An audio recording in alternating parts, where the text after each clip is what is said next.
मकर संक्रांति को हिंदू धर्म में विशेष महत्व प्रदान किया गया है। यह पर्व प्रत्यक्ष देव भगवान सूर्य को समर्पित है। भगवान सूर्य का धनु राशि से मकर में प्रवेश करना संक्रांति कहलाती है। ज्योतिष शास्त्र के अनुसार मकर संक्रांति के दिन सूर्य उत्तरायण होते हैं। इस दिन पर सूर्य दक्षिण की यात्रा समाप्त कर उत्तर दिशा की तरफ बढ़ते हैं। संक्रांति के दिन व्रत और दान का विशेष महत्व बताया गया है। कहते हैं कि इस दिन किया गया दान 100 गुना अधिक फल। इसलिए मकर संक्रांति के उत्सव पर तिल का दान किया जाता है। मकर संक्रांति व्रत विधि।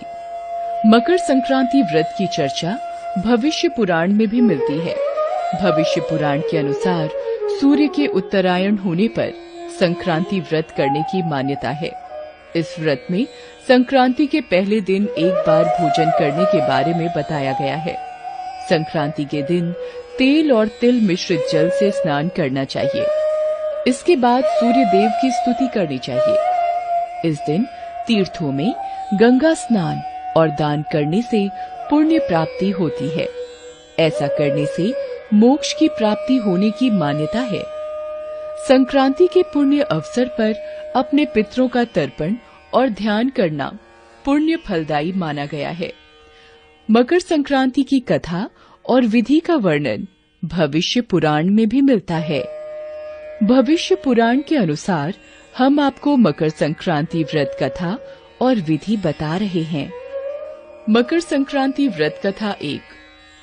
पुराणों में जो कथा वर्णित है उसके अनुसार मकर संक्रांति के दिन भगवान सूर्यदेव अपने पुत्र शनि से मिलने उनके घर जाते हैं। चूंकि शनि मकर राशि के देवता हैं, इसी कारण इसे मकर संक्रांति कहा जाता है। इसके अलावा संक्रांति की कथा के विषय में महाभारत में भी वर्णन मिलता है।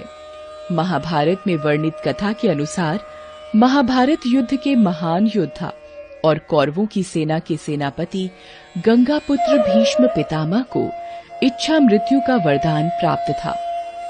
अर्जुन के बाण लगने के बाद उन्होंने इस दिन की महत्ता को जानते हुए अपनी मृत्यु के लिए इस दिन को निर्धारित किया था। भीष्म जानते थे कि सूर्य दक्षिणायन होने पर व्यक्ति को मोक्ष प्राप्त नहीं होता और उसे इस मृत्यु लोक में पुनः जन्म लेना पड़ता है। महाभारत युद्ध के बाद जब सूर्य उत्तरायण हुआ, तभी भीष्म पितामह ने प्राण त्याग दिए।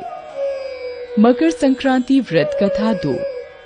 एक धार्मिक मान्यता के अनुसार संक्रांति के दिन ही मां गंगा स्वर्ग से अवतरित होकर राजा भगीरथ के पीछे पीछे कपिल मुनि के आश्रम से होती हुई गंगा सागर तक पहुंची थी।